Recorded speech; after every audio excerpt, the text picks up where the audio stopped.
मान रहीम बच्चों, हमने 10th क्लास की फिजिक्स स्टार्ट की हुई है उर्दू मीडियम, और उसके न्यूमेरिकल बच्चों हमने स्टार्ट की हुई चैप्टर नंबर 10 के, और 10.1 से लेकर 10.6 तक बच्चों हमने न्यूमेरिकल कंप्लीट कर लिए। अब करेंगे 10.7। और बच्चों सबसे पहले आपने न्यूमेरिकल नंबर 10.5 करना है। उसके अंदर मैंने ये फार्मूले अच्छी तरह आप लोगों को पहले समझाए हैं, उसके बाद मैंने न्यूमेरिकल स्टार्ट किया है। इसी तरह बच्चों न्यूमेरिकल नंबर 10.7 है, इसके अंदर भी इन्हीं में से कोई फार्मूले हम इस्तेमाल करके इस न्यूमेरिकल को हल करेंगे। 10.7 एक स्प्रिंग में पैदा होने वाली ट्रांसवर्स वेव फ्रीक्वेंसी हमें दे दी 190 हर्ट्ज है, और स्प्रिंग की लंबाई की तरफ 90 मीटर का फासला और 0.5 सेकंड में तय करती है। तो वेव का टाइम पीरियड क्या होगा? अलिफ जोज है हमारे पास, ये मालूम करना है। बेजोज वेव की स्पीड क्या होगी हमारे पास, वेव की हमने स्पीड मालूम करनी है। और जीम जोज वेव की वेव लेंथ क्या होगी। तो बच्चों हमने तीन चीज़ें मालूम करनी है। सबसे पहले हम क्या निकालेंगे? डाटा बच्चों, क्योंकि डाटा के हमारे पास 2 नंबर होते हैं। अगर जो बच्चा डाटा इस न्यूमेरिकल में से निकाल लेता है भी क्या चीज़ उसने हमें दी है और क्या चीज़ हमने मालूम करनी है, तो ये चीज़ें क्या कहलाती हैं? डाटा। तो सबसे पहले आपने डाटा निकालना है। डाटा 2 नंबर का होता है। तो बच्चों सबसे पहले हमें क्या दे दी उसने? फ्रीक्वेंसी।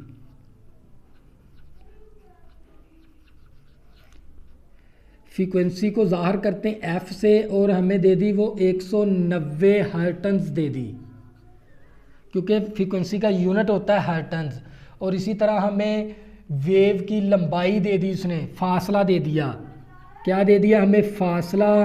तो फासले का जो सा एस से ज़ाहिर करते हैं, और एस हमारे पास किसके बराबर है? 90 मीटर के बराबर है। और इसी तरह हमें टाइम दे दिया, वक़्त दे दिया। वक़्त कितना लगा इसको?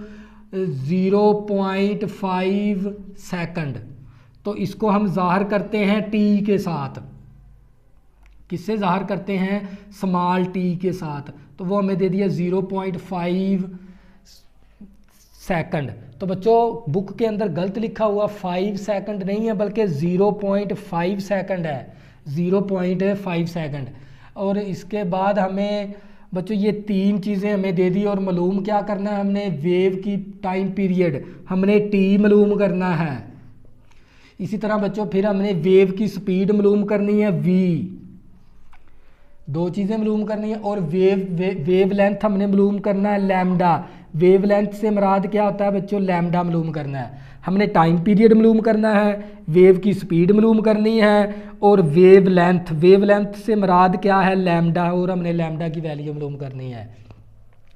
तो बच्चों सबसे पहले हम क्या निकालेंगे? डाटा। अगर हम डाटा निकाल लेते हैं तो हमें कितने नंबर मिल जाते हैं? 2। अगर आप ये चीज़ें आप इस तरह लिख दो तो आपके 2 नंबर हो जाएंगे। तो सबसे पहले हम टाइम मालूम करेंगे। टाइम हमारे पास बराबर होता है 1/f के बराबर। तो बच्चों t = 1/f के बराबर है। तो सबसे वैल्यू दर्ज कर देंगे 1। इसी तरह आ गया f हमारे पास 190 हर्ट्ज के बराबर है। तो सबसे पहले हम वही काम करेंगे। ये t हमारे पास इसी तरह आ गया मसावी 1 को तकसीम करवा देंगे 190 के साथ। 1 तकसीम करेंगे 190 के साथ, कैलकुलेटर के ज़रिए करवा देंगे बच्चों।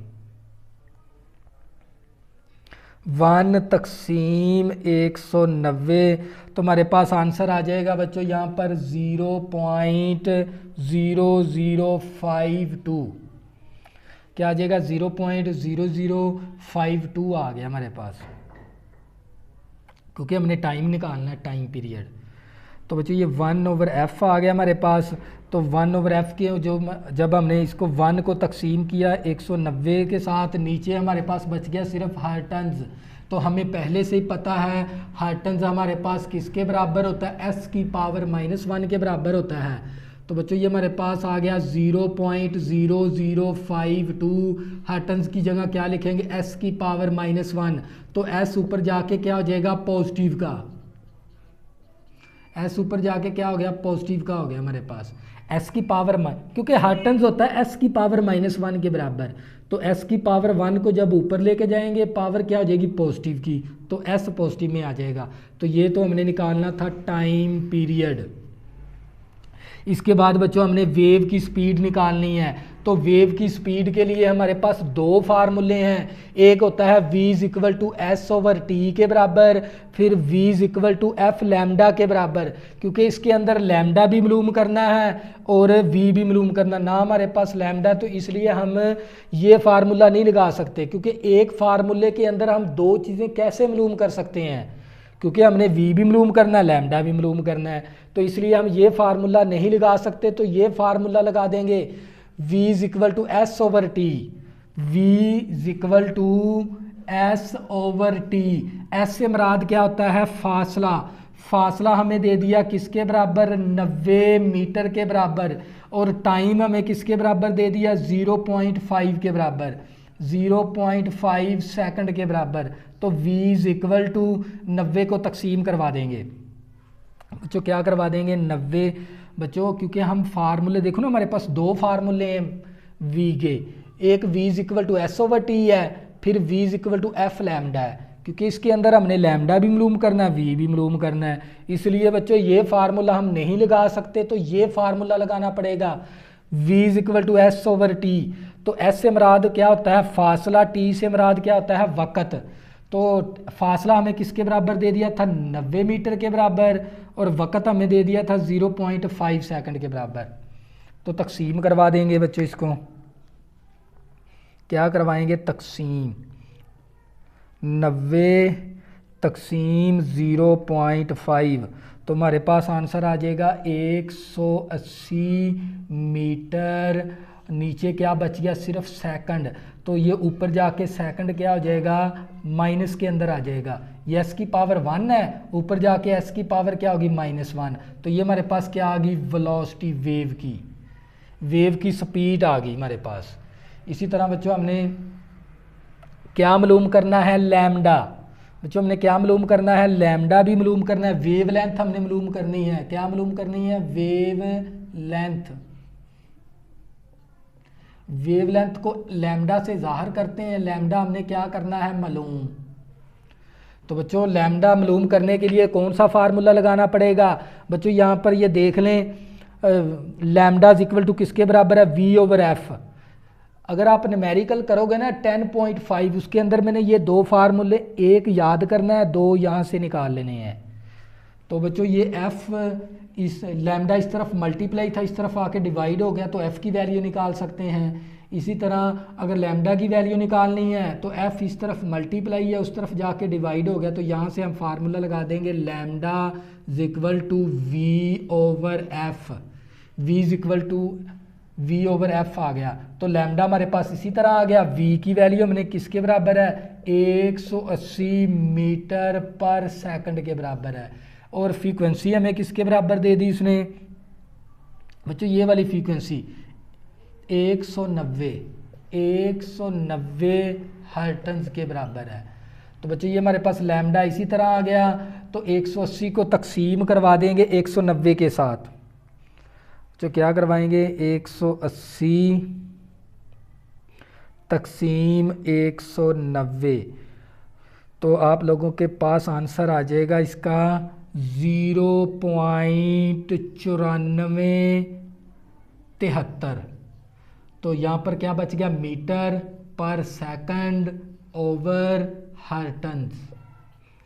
तो बच्चों 180 को तकसीम करवा देंगे 190 के साथ, तो ये आप लोगों के पास 0.9473 साथ आ गया मीटर, ये s की पावर -1। इसी तरह नीचे क्या बच गया हर्ट्ज। अब हर्ट्ज किसके बराबर है s की पावर -1 के बराबर है, 0. हमारे पास आ गया ये 9473 मीटर आ गया, और s की पावर -1 है। नीचे भी हमारे पास हर्ट्ज किसके बराबर s की पावर -1 के बराबर है, तो ये s इस s के साथ कैंसिल, तो लैम्डा की वैल्यू हमारे पास आ गई 0.9473 मीटर। तो बच्चों ये हमें लैम्डा भी निकालना था। तो बच्चों हमने टाइम पीरियड, ये भी हमारा आंसर है, टाइम पीरियड निकालना था, और हमने वेलोसिटी निकालनी थी। वेलोसिटी से मुराद क्या है वेव की स्पीड। और वेव की स्पीड निकालनी थी बच्चों। ये हमने 3 चीज़ें निकालनी थी बच्चों। मैं न्यूमेरिकल आपको दोबारा रिपीट करवा देता हूँ। सबसे पहले आपने ये फार्मूले अच्छी तरह याद करने हैं, उसके बाद आपने न्यूमेरिकल को स्टार्ट करना है। एक स्प्रिंग में पैदा होने वाली ट्रांसवर्स वेव फ्रीक्वेंसी 190 हर्ट्ज है और स्प्रिंग की लंबाई हमारे पास 90 मीटर का फासला है और इसमें जो सा टाइम दरकार हुआ वो 0.5 सेकंड में तय करती है। वेव का टाइम पीरियड मालूम करो, वेव की स्पीड मालूम करो, वेव लेंथ मालूम करो। तो बच्चों सबसे पहले हम डाटा कलेक्ट कर लेंगे। अब सबसे पहले हमें क्या दे दी, फ्रीक्वेंसी 190 हर्ट्ज के बराबर। फिर हमें एस दे दिया, फासला दे दिया। एस से मुराद क्या होता है, फासला 90 मीटर। और उसके साथ टाइम कितना दरकार हुआ, वक़्त टी से ज़ार कर दिया 0.5 सेकंड। टाइम पीरियड मालूम करो, वेलोसिटी मालूम करो। वेलोसिटी से मुराद होता है वेव की स्पीड, और वेव लेंथ मालूम करो लैम्डा। तो बच्चों 3 चीज़ें मालूम करनी थी। सबसे पहले हम क्या मालूम करेंगे, टाइम पीरियड। टाइम पीरियड का फार्मूला होता है 1/f, 1/f। तो ये 1 इसी तरह, और एक फ्रीक्वेंसी 190 हर्ट्ज थी, तो 1 को जब इसके साथ तकसीम किया तो ये आ गया हमारे पास है 0.0052, और नीचे बच गया था हर्ट्ज। हर्ट्ज हमारे पास s की पावर -1 के बराबर है। यहाँ पर s की पावर -1 पुट कर दी, s ऊपर जाके क्या हो गया, पॉजिटिव का। तो ये हमारे पास आ गया टाइम पीरियड। और इसके बाद हमने क्या मालूम करनी होती है बच्चों, वेव की स्पीड। अब इसके अंदर ये फार्मूला आता है और v वाला ये वाला फार्मूला। अब डिसाइड करेंगे इन दोनों में से कौन सा लगाना है। देखो अगर हमने लैम्डा भी मालूम करना है, वेलोसिटी भी मालूम करनी है, वेव की स्पीड भी मालूम करनी है, तो लिहाजा एक फार्मूले के ज़रिए हम 2 चीज़ें नहीं निकाल सकते। तो इसलिए वेव के लिए ये वाला फार्मूला इस्तेमाल करना पड़ेगा, क्योंकि हमें s भी मौजूद है, t भी मौजूद है। तो s/t वाला फार्मूला लगा के यहाँ पर वेव की क्या मालूम कर लेंगे, स्पीड। तो ये s हमारे पास ऊपर जाके -1 हो गया, तो ये हमारे पास आ गई वेलोसिटी। इसी तरह हमने लैम्डा मालूम करना है, तो लैम्डा के लिए बच्चों ये वाला फार्मूला लगाना पड़ेगा, v/f। लैम्डा बराबर होता है v/f। v की वैल्यू दर्ज, f की वैल्यू दर्ज कर देंगे, डिवाइड करवाएंगे तो ये 0.9473 आ गया, 7 आ गया मीटर, s की पावर -1। इसी तरह नीचे बच गया हर्ट्ज। अब हर्ट्ज किसके बराबर, s की पावर -1 के बराबर है। तो s की पावर -1 s की पावर -1 के साथ कैंसिल कर देंगे तो आप लोगों के पास लैम्डा आ जाएगा, क्योंकि लैम्डा का यूनिट होता है मीटर। तो 0.9473 आ जाएगा। तो बच्चों ये था आपका न्यूमेरिकल नंबर 7। तो बच्चों मैंने 10th क्लास की मैथ का चैप्टर नंबर 1 भी कंप्लीट करवा दिया, 2 भी कंप्लीट करवा दिया, 3 भी कंप्लीट करवा दिया, 4 भी मैंने कंप्लीट करवा दिया। और नेक्स्ट मैं कंटिन्यू है मेरी। तो इसी तरह बच्चों मैंने 4 चैप्टरों की तमाम एक्सरसाइज भी मैथ के अंदर करवाई हैं और उनकी मिसालें भी कंप्लीट करवाई, और बच्चों उनकी मतफरका मशक वो भी मैंने कंप्लीट करवा दी। इसी तरह बच्चों आपको मैं फ़िज़िक्स के न्यूमेरिकल भी कंप्लीट करवा दूंगा। अगर आपने अभी तक मेरे चैनल को सब्सक्राइब नहीं किया, प्लीज़ इसको सब्सक्राइब कर लें ताकि आने वाली न्यू वीडियो आपको आसानी के साथ मिल सके। अल्लाह हाफ़िज़, दुआ में ज़रूर याद रखना।